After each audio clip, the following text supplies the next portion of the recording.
ہمیں فضائل درود میں ملتے ہیں۔ اگر میں آج آپ سے ایک ریکویسٹ کروں یا ایک بات کہوں کہ جناب یہ بتائیے کہ آپ مسلمان ہونے کی حیثیت سے اپنی زندگی میں کیا کیا خواہشات رکھتے ہیں؟ ایک مسلمان اپنی دنیا کیسی دیکھنا چاہتا ہے، اپنی آخرت کیسی دیکھنا چاہتا ہے؟ کبھی اکیلے میں بیٹھ کر لسٹ بنائیں کہ دنیا میں کیا چاہتا ہوں، موت کے وقت کیا چاہتا ہوں، قیامت کو کیا چاہتا ہوں۔ اور اب میں آپ کو کچھ مختلف حدیثوں کا، یوں سمجھیے کہ مجموعہ کہہ لیں، عطر کہہ لیں، اس کا خلاصہ کہہ لیں، میں پیش کرنے جا رہا ہوں کہ درود پاک پڑھنے والے کو کیا کیا ملتا ہے۔ علماء بیٹھے ہیں، تقریباً ہر ہی میرے جملے کے پیچھے کوئی حدیث یا کوئی روایت ہوگی، تو آپ کو اندازہ ہو جائے گا کہ ایک ایسا کمال کا وظیفہ ہے۔ میں جو کہتا جاؤں دل خوش ہو تو سبحان اللہ کہتے جائیے گا۔ اگر آپ چاہتے ہیں کہ آپ کی روزی میں برکت ہو تو درود پاک پڑھیے۔ اگر آپ چاہتے ہیں کہ بیماریاں دور ہو جائیں تو درود پاک پڑھیے۔ آپ چاہتے ہیں آپ کی ٹینشن ریلیز ہو جائے، آپ درود پاک پڑھیے۔ آپ چاہتے ہیں ذلت و رسوائی سے بچیں تو درود پاک پڑھیے۔ آپ چاہتے ہیں آپ کی عزتوں میں اضافہ ہو جائے تو درود پاک پڑھیے۔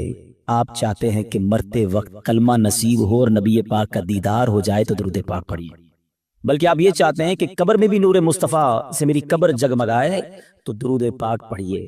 قیامت کے دن نبی پاک کے پرچم تلے اٹھنا چاہتے ہیں تو درود پاک پڑھیے۔ آقا کے ہاتھوں جام کوثر پینا چاہتے ہیں تو درود پاک پڑھیے۔ بلکہ سنیے، آقا کے ساتھ جنت میں داخل ہونا چاہتے ہیں تو درود پاک، مدینے جانا ہے تو درود پاک پڑھیے، خواب میں سرور کائنات علیہ الصلوۃ والسلام کی زیارت کرنی ہے تو درود پاک پڑھیے۔ مجھے بتائیے کچھ اور بچ گیا؟ زندگی میں اور کچھ چاہیے؟ اور کیا چاہیے ہمیں؟ روزی میں برکت ہو، ذلت و رسوائی سے بچوں، بیماریاں اتر جائیں، ٹینشن ریلیز ہو، اللہ عزتوں میں اضافہ کرے، کلمے والی موت ملے، آقا کا دیدار ہو اور جنت میں بھی نبی پاک ساتھ لے جائیں، جب تک زندہ رہوں مدینے جاتا رہوں۔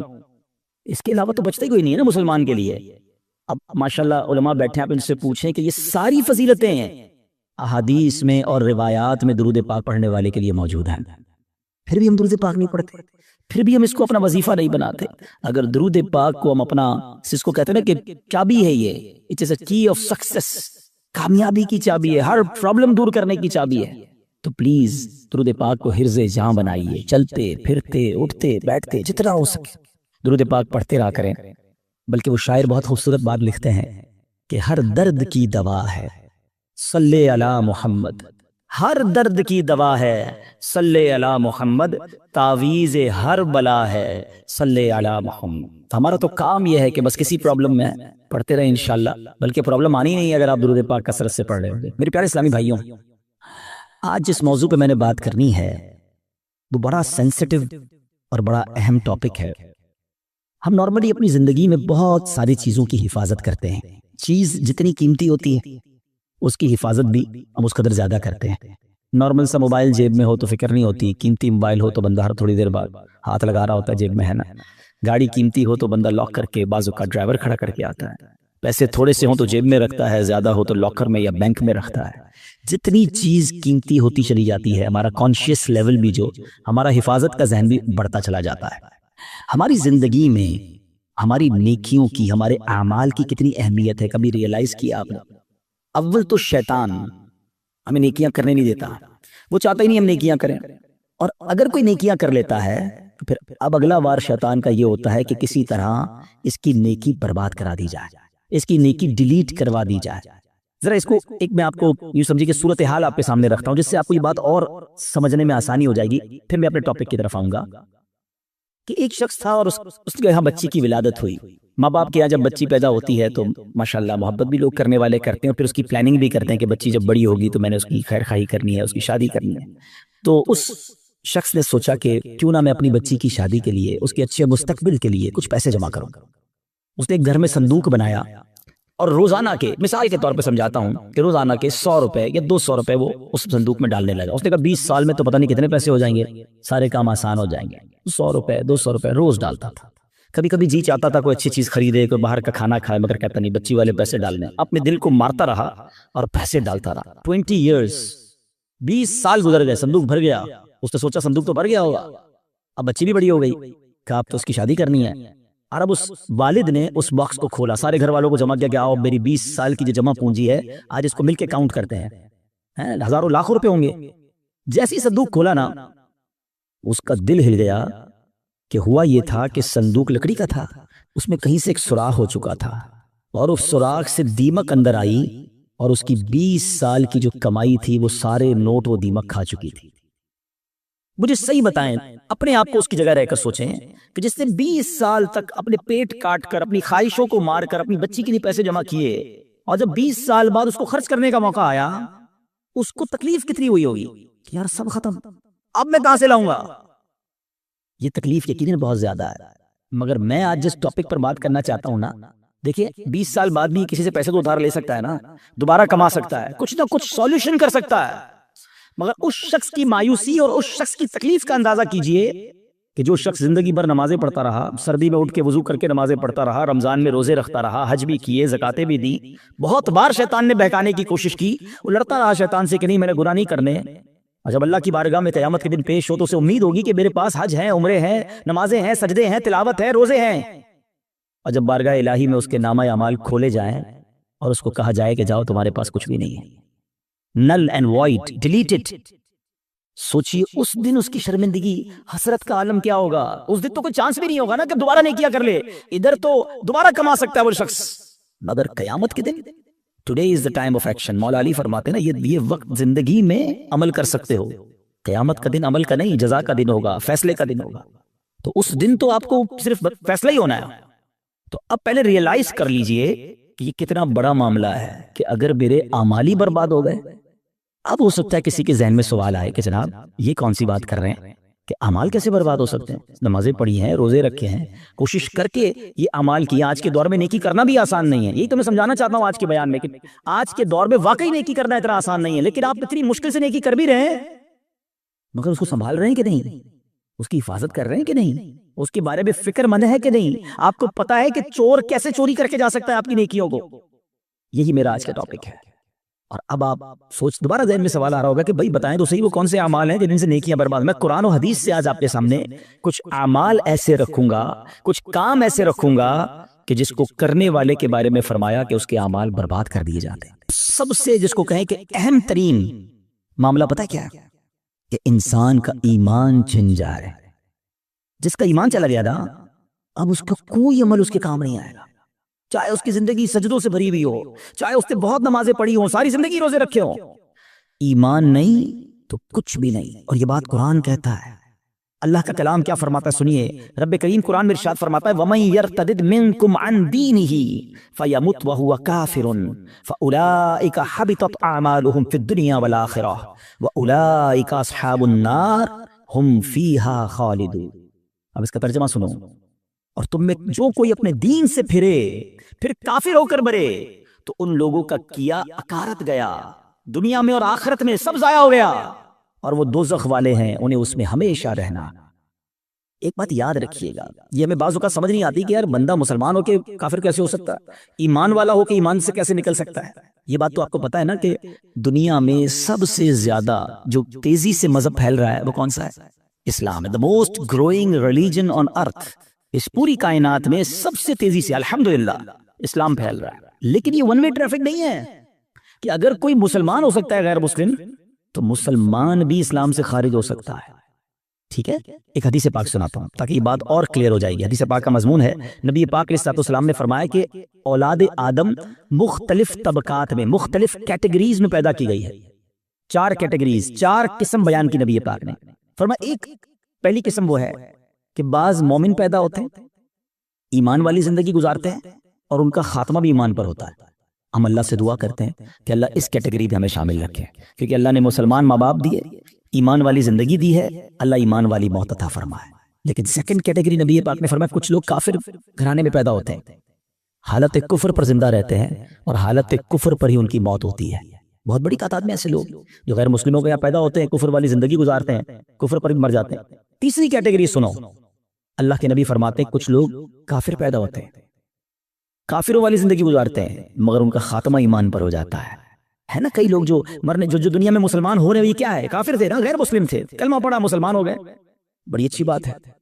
مجھے ایک واقعہ یاد آ گیا، ہانگ کانگ میں دعوت اسلامی والے جو تھے وہ ہمارے مبلغین کسی مریض کی عیادت کے لیے ہاسپٹل میں گئے۔ دعوت اسلامی کے تو طریقہ کار میں بھی شامل ہے، ہمیں بھی جانا چاہیے، مریض کی عیادت سنت ہے۔ تو وہ عیادت کرنے گئے تو برابر میں بستر پر ایک 70 سال کا ہانگ کانگ میں ایک بوڑھا شخص غیر مسلم وہ بھی لیٹا ہوا تھا, علاج کروانے آیا تھا. جب وہ واپس جانے لگے اس نے اشارہ کیا ذرا ادھر آئیے گا. وہ ادھر گئے تو کہا تم لوگ کون ہو؟ چہرے پہ داڑھی تھی, سر پہ امامہ تھا. کہا مسلمان ہیں. کیوں آئے تھے؟ کہا ہمارا ایک دوست ہے وہ بیمار تھا اس کو دیکھنے آئے تھے. اچھا مسلمان کیا ہوتا ہے, اسلام کیا ہوتا ہے؟ 7 8 10 منٹ بات چیت ہوئی. اسلامی بھائیوں نے اس کو دعوت دی کہ آپ بھی مسلمان ہو جائیں. ہسپتال کے بستر پر وہ بوڑھا شخص کلمہ پڑھ کر مسلمان ہو گیا.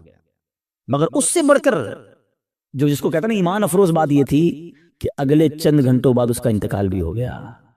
یعنی اس کے مقدر میں ایمان تھا تو اسپتال کے بستر پر بھی اس تک ایمان پہنچ گیا. یہ حدیث کا جو تیسرا حصہ ہے نا, سمجھو کہ کچھ لوگ کافر گھرانے میں پیدا ہوتے ہیں یا کافر ہوتے ہیں, پیدا ہی کفر پر ہوتے ہیں, پوری زندگی کفر پر گزرتی ہے, مگر ان کا خاتمہ ایمان پر ہوتا ہے.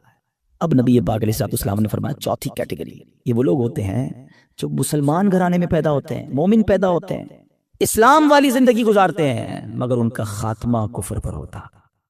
یہ چوتھی کیٹیگری ڈرانے والی ہے. اس سے سمجھنا ہوگا کہ ہمارے پاس کوئی گارنٹی نہیں کہ میں ایمان سلامت لے کر جاؤں گا. ایک بڑی پیاری حدیث بچے کو یاد ہے, انما الاعمال بالنیات, ہے نا, اعمال کا دار و مدار نیتوں پر. ایک اور حدیث ہے انما الاعمال بالخواتیم, اعمال کا دار و مدار خاتموں پر ہے. خاتمہ ٹھیک ہونا ضروری ہے. ہم اس کی تو میں سے بہت ساروں کو تو فکر ہی کوئی نہیں یار, ایسا اس کی بھی فکر کرنی ہے, اس پر بھی کوئی بات کرنی ہے, اس کی بھی کوئی سیکیورٹی کرنی ہے. سوچئے نا. اچھا پھر اب یہ حدیث آپ نے سن لی, قرآن کی آیت سن لی, صحابہ نے بھی سنی, اولیاء نے بھی سنی. خود نبی پاک کا ایٹیٹیوڈ کیا تھا؟ اللہ کے حبیب علیہ السلام کی بڑی مشہور دعا ہے, یا مقلب القلوب ثبت قلبی علی دینک, اے دلوں کو پھیرنے والے میرے دل کو اپنے دین پر ثابت قدمی عطا فرما. اللہ کے نبی دعا کر رہے ہیں جن کے صدقے میں دین ملا ہے. ہم تو نعت میں پڑھتے ہیں نا, تیرے صدقے میں آقا سارے جہاں کو دین ملا. وہ آقا دعا کر رہے ہیں کہ اے اللہ میرے دل کو تیرے دین پر ثابت قدمی عطا فرما. ہمارا کیا حال ہونا چاہیے؟ ہمیں ہر وقت کی فکر ہونی چاہیے. اگر nobody care about it, بات بھی نہیں کرتا کوئی. اعمال کو بچانے کے لیے سب سے پہلے ایمان کو بچانا ہوگا. اچھا اب دوسرا سوال آتا ہے کہ ٹھیک ہے حضرت سمجھ آ گیا کہ ایمان کی حفاظت کی فکر کرنی چاہیے, ایمان بڑی سینسیٹیو چیز ہے. اب یہ بھی بتائیے کہ ایمان چلا کس چیز سے جاتا ہے؟ ہاں یہ اہم کوسچن ہے کہ ایمان سے بندہ خارج کیسے ہو سکتا ہے. اچھا پھر شیطان ہے نا, ابھی بھی ہو سکتا ہے کسی کے ذہن میں یہ بات ڈال رہا ہوگا, یار کیسی عجیب سی بات کر رہے ہیں مولانا صاحب, 50 سال کا تو ہو گیا, 60 سال کا ہو گیا, ساری زندگی کلمہ پڑھا اور اب ایمان سے بھی جا سکتا ہوں. جناب یہ بات پہلے سمجھنی ہوگی. میں آپ سے ایک سوال کرتا ہوں, 70 سال کوئی بے ایمان رہا, غیر مسلم رہا, صدق کے دل سے کلمہ پاک پڑھے, مسلمان ہو جائے گا, ایمان میں داخل ہو جائے گا؟ ایک جملہ ہی ہے نا. مگر دل سے کہا 70 سال کی کفر کی زندگی ایک طرف, ایمان میں آتے ہی پچھلے گناہ بھی معاف ہو جاتے ہیں. تو کیا کوئی 70 سال مسلمان رہ کر کوئی ایک جملہ ایسا کہہ دے معاذ اللہ, اللہ کی توہین کا, اللہ کے نبی کی توہین کا, اسلام کی توہین کا, جس سے کہ اس کو کفریہ کلمات کہے جاتے ہیں, تو وہ بھی اسلام سے خارج ہو سکتا ہے. تو سب سے پہلے تو زبان کی احتیاط ہے. تھنک بیفور یو ٹاک, بات کرنے سے پہلے سوچو میں کیا بول رہا ہوں. یہ کہیں اس گفتگو میں میرا ایمان تو غارت نہیں ہو جائے گا. تو آج یہ خیال ہی نہیں ہے. اب اس پہ بڑی بڑی سازشیں ہوئی ہیں, فلموں کے گانے ایسے بنائے گئے, کامیڈی شو ایسے بنائے گئے, یہ کامیڈینز یا فلموں کے گانے یا جناب دوستوں میں ہنسی مذاق, کبھی دوزخ کا مذاق, کبھی جنت کا مذاق, کبھی معاذ اللہ فرشتوں کا مذاق. ہماری لمٹ ہے, ہم مسلمان ہیں, ہماری باؤنڈری ہے. لوگ کہتے ہیں ریڈ لائن ہوتی ہے, بھائی ریڈ لائن مسلمان کی یہ ہے کہ وہ ان باتوں پر گفتگو نہیں کر سکتا, اس کا مذاق نہیں اڑا سکتا. ایک حد ہے ہماری نا, ہم جو چاہیں منہ میں بول دیں گے.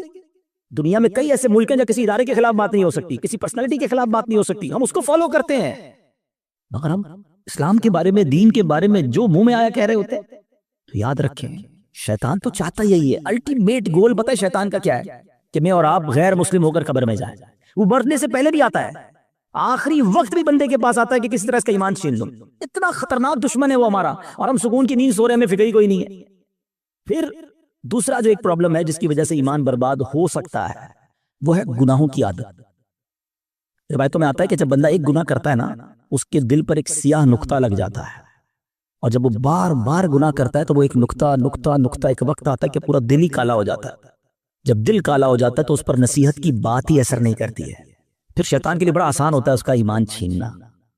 میں آخری بات اس موضوع پہ کر لوں تاکہ اگلے عمل کی طرف جاؤں, ورنہ یہی ایک ٹاپک ایسا ہے کہ میں پورا بیان اس پر کروں, اور کرنے چاہیے ایسے بیانات کہ ایمان کی حفاظت کی فکر بہت ضروری ہے. کہ اب آپ غور کریں, شیطان جو ہے نا, میں نے جیسے بتایا کہ وہ ہمارا پکا دشمن ہے اور ہمیں آخری وقت میں ہمارا ایمان چھیننا چاہتا ہے. اب ایک شخص ہے جو روزانہ شیطان سے ہار جاتا ہے. شیطان صبح اٹھنے لگتا ہے، شیطان کہتا ہے نہیں فجر نہیں پڑھنی، سو جا، رضائی اوڑی اور سو گیا. صبح ہوئی نہیں اور شیطان جیت گیا. فائٹ ہوئی، شیطان جیت گیا. دوپہر ہوئی، ظہر نہیں پڑھنے دی، شیطان جیت گیا. مارکیٹ میں گیا، بے پردہ عورت گزری، شیطان نے کہا دیکھ لیا، شیطان جیت گیا. موبائل اٹھایا، حرام دیکھ لے، بری ویب سائٹ دیکھ لے، دیکھ لی، شیطان جیت گیا. کاروبار کرنے لگا، شیطان نے کہا جھوٹ بول دے، جھوٹ بولا، شیطان جیت گیا. دھوکہ دے دے، دھوکہ دیا، شیطان جیت گیا. سود کما لے، سود کا کام کیا، شیطان جیت گیا. جس سے روز شیطان جیت رہا ہے، مرنے سے پہلے والی جو فائٹ ہوگی ادھر بھی تو شیطان آئے گا نا اس کو سمجھانے کے لیے کہ ایمان درست نہیں ہے، مسلمان درست نہیں ہے، اللہ کا کلمہ مت پڑھ. جو روز شیطان کی مان رہا ہے، کہیں مرنے سے پہلے بھی مان گیا تو اس کا کیا بنے گا؟ تو روز شیطان کی ماننے والے کے بارے میں یہ ڈر ہے کہ مرنے سے پہلے اس کا ایمان چھین لیا جائے گا. اور جو روز شیطان کو ہرا رہا ہے، سردی کے دن ہے، جی چاہتا ہے نہ اٹھوں، شیطان کہتا ہے سو جا، کہتا نہیں میں رحمان کا بندہ ہوں، شیطان کا بندہ نہیں. وہ فجر ادا کرتا ہے، شیطان کو ہراتا ہے. شیطان کہتا ہے حرام دیکھ، وہ نہیں دیکھتا، شیطان کو ہراتا ہے. شیطان کہتا ہے حرام کما، بڑے پیسے اس کام میں، وہ کہتا ہے نہیں حرام مجھے نہیں چاہیے. شیطان کو ہراتا ہے، بے پردگی سے اسے بچاتا ہے. وہ لڑتا ہے شیطان سے روزانہ. یہ فائٹ ساری زندگی رہے گی، یاد رکھو. اور جو روز شیطان سے لڑ رہا ہے نا، انشاءاللہ جب مرتے وقت شیطان اس کا ایمان چھیننے آئے گا نا، وہ ادھر بھی شیطان کی نہیں مانے گا، کلمہ پڑھ کر قبر میں چلا جائے گا. ہم بھول جاتے ہیں، وہ نہیں بھولتا. ہم سوتے ہیں، وہ نہیں سوتا. وہ جاگ رہا ہے، وہ ہم پر حملے کر رہا ہے، باریک حملے کرتا ہے. تو پہلی بات آج سمجھ جاؤ کہ ایمان سلامت لے کر قبر میں جانا یہ ہمارا الٹیمیٹ ٹارگٹ ہونا چاہیے ایٹ اینی کاسٹ. اگر ایمان میرے ہاتھ میں نہیں رہا تو میں تو گیا نا. تو ہمیں اس کی فکر بھی کرنی ہے، اس کے لیے دعائیں بھی کرنی ہیں. ہماری نمازوں میں، ہماری دعاؤں میں یہ شامل ہونا چاہیے. آپ بزرگوں کی دعائیں تو پڑھیں نا، نبی پاک کی دعائیں پڑھیں. ایمان کی سلامتی کا وہاں آپ کو ذکر ملے گا، ایمان کی حفاظت کا ذکر ملے گا. ہماری دعا کیا ہے؟ یا اللہ کاروبار میں برکت دے دے، صحت میں برکت دے دے، بڑا بنگلہ مل جائے، نوکری مل جائے. میں نہیں کہتا اللہ سے مت مانگو، اللہ کے سوا کس سے مانگیں گے؟ مگر آخرت بھی تو مانگو نا.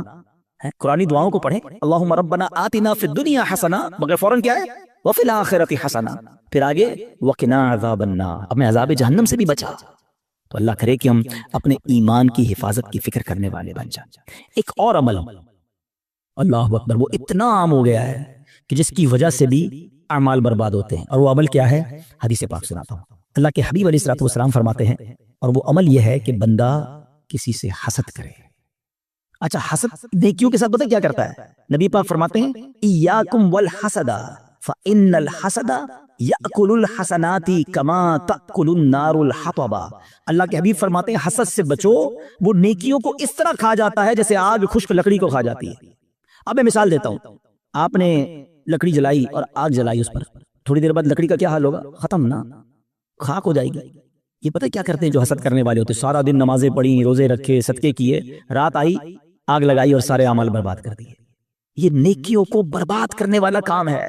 اور حسد، اللہ اکبر، آج اتنا عام ہو چکا ہے، ہر دوسرے آدمی کو دوسرے سے حسد ہے، بلکہ بھائی کو بھائی سے حسد، بہن کو بہن سے حسد ہو گیا. نبی پاک علیہ الصلوۃ والسلام فرماتے ہیں حسد سے بچو، کیونکہ حسد ایمان کو مونڈ دینے والا کام ہے. ایک اور حدیث پاک میں آتا ہے حسد ایمان کو ایسے برباد کرتا ہے، حدیث پاک کا مضمون ہے جیسے سرکہ ایلوا شہد کو برباد کر دیتا ہے. اب سرکے کو شہد میں ڈالیں، شہد کا کیا حال ہوگا؟ فرمایا یہ ایمان برباد کرنے والی بیماری ہے. مگر آج کوئی کسی کو خوشحال دیکھنے کے لیے تیار ہی نہیں ہے. اچھا، بعض اوقات پتہ کیا ہوتا ہے جب اس طرح کے بیان ہوتے ہیں، میں نے کہا نا یہ لڑائی جاری رہے گی، اس بیان کے دوران بھی شیطان ساتھ چل رہا ہوگا. کسی کے ذہن میں سوال کر رہا ہوگا یار مولانا صاحب بات تو ٹھیک کر رہے ہیں مگر میں تو حسد نہیں کرتا. وہ آپ کو یہ سب کلیریفائی کر رہا ہے کہ بات ٹھیک ہے مگر میں تو حسد نہیں کرتا. نہیں، ایسے نہیں شیطان کو حملہ کرنے دیں گے، آج مقابلہ کریں گے انشاءاللہ. ٹھیک ہے، اب میں آپ کو کچھ سمپٹمز بتاتا ہوں، کچھ نشانیاں بتاتا ہوں کہ جس کی وجہ سے آپ کو یہ ریئلائز ہوگا کہ میں حسد کرتا ہوں کہ نہیں کرتا. پہلے تو حسد کی تعریف کیا ہے یہ سمجھ لو. حسد کی تعریف یہ ہے the definition of jealousy، کہ اگر کسی شخص کو کوئی نعمت ملے تو میرا دل یہ چاہے کہ یہ نعمت چھن کر مجھے مل جائے یا کم از کم اس کی برباد ہو جائے. یہ حسد ہے، یہ جہنم میں لے جانے والا کام ہے، حرام. حسد کی جائز صورت بھی ہے، اس کو حسد نہیں کہتے، اس کو ہماری اردو زبان میں رشک کہتے ہیں، عربی میں غبطہ کہتے ہیں. وہ کیا ہے کہ جب کسی کو نعمت ملے تو بندہ کہے اللہ اس کو دیے مجھے بھی دے دے. اس پہ کوئی حرج نہیں ہے، یہ اچھی بات ہے، اس میں جائز ہے. لیکن جو دوسری والی سائیڈ ہے وہ بہت زیادہ بڑھ گئی ہے. ٹھیک ہے، پہلے تعریف پتہ چل گئی، اب کچھ نشانیاں بتاتا ہوں، چیک کر لیتے ہیں. اگر ٹھیک ہے میرے اندر نہیں تو پھر صحیح ہے، پھر تو اللہ کا شکر ہے میرا دل صاف ہے. اگر گڑبڑ ہے تو پھر علاج بھی بتاؤں گا. اب پہلے تو لیبارٹری ٹیسٹ کر لیتے ہیں ایک دوسرے کا. چیک کیجئے آپ کی لائف میں کوئی ایسا ہے. اچھا یہ ایک اور پہلے بات بتا دوں, حسد جو ہے نا ہوتا ہی اس سے جس کو ہم جانتے ہیں, جس سے تعلق ہوتا ہے. جس سے تعلق نہیں اس سے حسد نہیں ہوتا. ہمیں فیصلہ آباد میں رہ کر برازیل کے کسی شخص سے حسد نہیں ہو سکتا, ہم جانتے ہی نہیں اس کو, پتہ نہیں کیا کر رہا ہے. حسد کس سے ہوگا؟ یا تو کسی دوست سے ہوگا, یا کسی رشتہ دار سے ہوگا, یا اپنی فیلڈ کے کسی بندے سے ہوگا. آپ کاروبار کرتے ہیں نا, کسی کاروباری اپنے کسی کاروباری سے ہو جائے گا, اپنے کسی رشتہ دار سے ہو جائے گا, اپنے کسی دوست سے, اپنے کسی قریب پڑوسی سے ہو سکتا ہے, جس کے ساتھ آپ کا انٹریکشن ہے نا, آپ اس سے حسد کر سکتے ہیں. اب چیک یہ کرنا ہے کہ میں کسی سے حسد کرتا ہوں کہ نہیں. ٹھیک ہے, میں نے آپ کو باؤنڈری بتا دی ہے. اب میرا لیبورٹری ٹیسٹ کہہ لیں, مدری لیبورٹری ٹیسٹ کرتا ہوں. اب میں آپ کو 2-3 ایگزامپلز بتاتا ہوں. اپنے آپ سے خود ہی سوال کریں, مجھے جواب نہیں دینا, آپ نے اپنے آپ سے سوال کرنا ہے. پہلا سوال, دنیا میں کوئی ایک بندہ ایسا ہے, یا عورت بھی ہو سکتی ہے, رشتہ دار بھی ہو سکتی ہے, یار جب بھی اسے کوئی خوشی ملتی ہے نا, نعمت ملتی ہے, ترقی ملتی ہے, دولت ملتی ہے, شہرت ملتی ہے, تو مجھے پرابلم ہوتا ہے, مجھے مزہ نہیں آتا. پہلا سوال اپنے دل میں جواب رکھیے گا, مجھے مت بتائیے گا. دوسرا سوال, کوئی ایسا ہے کہ جب اس کی تعریف میرے سامنے ہوتی ہے تو مجھے ذرا بھی مزہ نہیں آتا. میں کہتا ہوں کوئی اور بات کرو نا یار, اس کا ذکر کیوں کر رہے ہو؟ ایسا ہوتا ہے نا کبھی کبھی ہمارے سامنے کسی کی تعریف کرتے ہیں, وہ بھائی نہیں یار ان کا کاروبار بہت آگے بڑھ گیا, یار وہ تو بڑے مشہور ہو گئے, ہاں ان کو تو بڑے لوگ عزت دیتے ہیں, یار اس کی بات چھوڑو, یار کوئی اور بات کرو. اگر کوئی ایسا ہے کہ اس کے بارے میں جب مجھ سے کوئی بات کرتا ہے اور یہاں پین فیل ہوتا ہے, میں بات بدلتا ہوں. دس از دا سیکنڈ کوسچن. ٹھیک ہے, یہ دوسرا ٹیسٹ ہے. اب تیسرا ٹیسٹ ہے, کوئی ایسا ہے کہ جب اس کا نقصان ہو جائے, بدنام ہو جائے, اس کا پیسہ برباد ہو جائے, معاذ اللہ اس کی فیکٹری میں آگ لگ جائے, اس کا گھر تباہ ہو جائے, یا اس کے گھرانے میں کوئی جھگڑا ہو جائے, اس کی فیملی تتر بتر ہو جائے, تو اندر ہی اندر خوشی ہوتی ہے, ہاں یار اب مزہ آیا, ہاں میں تو چاہتا یہی تھا یہ برباد ہو جائے. These are the 3 symptoms. یہ 3 سوال ہیں آپ سے, جواب مجھے کوئی نہ دے, اپنے دل سے پوچھو. اگر کسی کے بارے میں ان تینوں میں سے کوئی ایک بھی کیفیت ہے نا, تو پھر حسد اور کس کو کہتے ہیں؟ جناب آپ بیمار ہو چکے ہیں, ڈاکٹر کہتا ہے نا آپ کے ٹیسٹ کے بعد شوگر ہو گئی ہے بھائی, بلڈ پریشر ہو گیا, اب ہن احتیاط کرو, تو تسی ہن احتیاط کرو, تواڈے دل وچ حسد آ گیا ہے. اگر ان تینوں میں سے کوئی ایک بات کا جواب ہاں میں آ رہا ہے, اور کوئی بندہ یا کوئی رشتہ دار عورت یا فیملی کا کوئی ممبر ذہن میں آ رہا ہے, آپ کو پتہ ہے اتنا مکار ہے شیطان, بہن کو بہن سے حسد کرا دیتا ہے. کیسے؟ ایک بہن خوشحال ہے اپنے سسرال میں, دوسری بیچاری غریب ہے, اب اس کے دل میں ڈال دے گا یہ ترقی کر رہی ہے, میں پیچھے رہ گئی, برباد.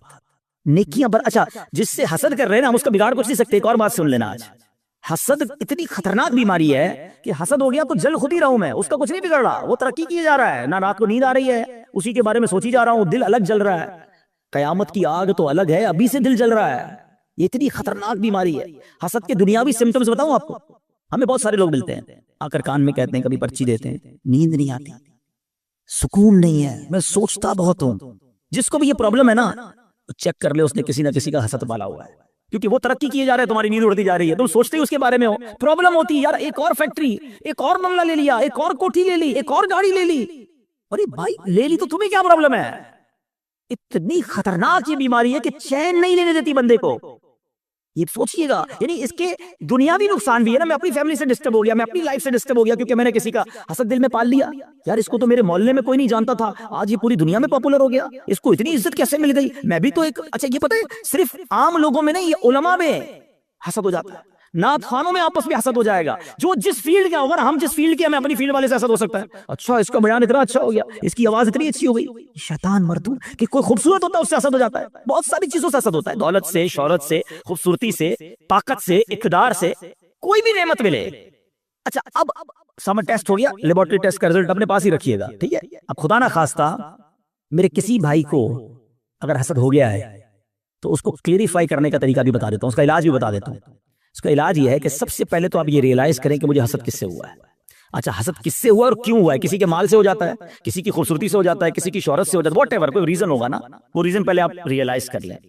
پہلا طریقہ یہ ہے, پہلا علاج یہ ہے کہ آپ اللہ سے دعا کریں کہ اللہ میرے دل کو حسد سے پاک کر دے, میرے دل کو گندگی سے پاک کر دے, دل کی ساری بیماریوں سے پاک کر دے. ایک تو دعا ہے, اللہ کریم ہے, قبول فرما لے گا تو دل پاک ہو جائے گا. دوسرا دعا میں اس بندے کو بھی شامل کر لیں کہ اللہ اس کے مال میں اور برکت دے دے. اگر وہ اس کے حسن سے پرابلم ہے, اللہ اس کے حسن میں اور برکت دے دے. اس کی شہرت سے پرابلم ہے, اللہ اس کی شہرت میں اور برکت دے دے. ہاں ہے یہ تھوڑا مشکل, یہ اینٹی بائیوٹک ہے نا, علاج ہو رہا ہے نا. اب آپ جب کسی کے لیے دعا کریں گے نا, یا اللہ اس کے مال میں اور برکت دے دے, اور تھوڑے دنوں بعد آپ کو کوئی بندہ آ کے بتائے گا یار اس کی ایک اور فیکٹری لگ گئی, تو آپ کہیں گے میں بھی تو دعا کرتا تھا پر لگنی تھی فیکٹری. تیسرا طریقہ ایک اور ہے حسد سے نکلنے کا, کہ جس سے حسد ہوا ہے نا اس کو تحفہ دے. حدیث پاک کا مضمون ہے تحفہ دو محبت بڑھے گی. ہاں لیکن یہ بتا کے مت دینا کہ بھائی تیرے سے حسد ہو گیا تھا تحفہ لے کر آئے مولانا صاحب نے کہا اور گل خراب ہو جائے گی. تو بتانا نہیں اس کو, ہاں بتانا چلے اس کو. اچھا ایک بات اور سمجھ لو آپ, جس سے حسد ہوا ہے نا اس کو کوئی پرابلم نہیں ہے, پرابلم مجھے ہے. ٹھیک مجھے ہونا ہے, اس کو تو شاید نیکیاں مل رہی ہوں گی اگر کوئی اس کے بارے میں غیبت کر رہا ہے, بدگمانیاں کر رہا ہے. ہمیں اپنا علاج کرنا ہے, میرے اعمال بڑے تھوڑے ہیں. اور شاعر کہتے ہیں نفس بدکار نے دل پر یہ قیامت توڑی, عمل نیک کیا بھی تو چھپانے نہ دیا. ایک تو نیکی ہوئی نہیں, ہوئی تو بچائی نہیں. تو دو باتیں ہو گئی آج کے بیان میں, ایمان کی حفاظت اور اپنے آپ کو حسد سے بچانا ہے.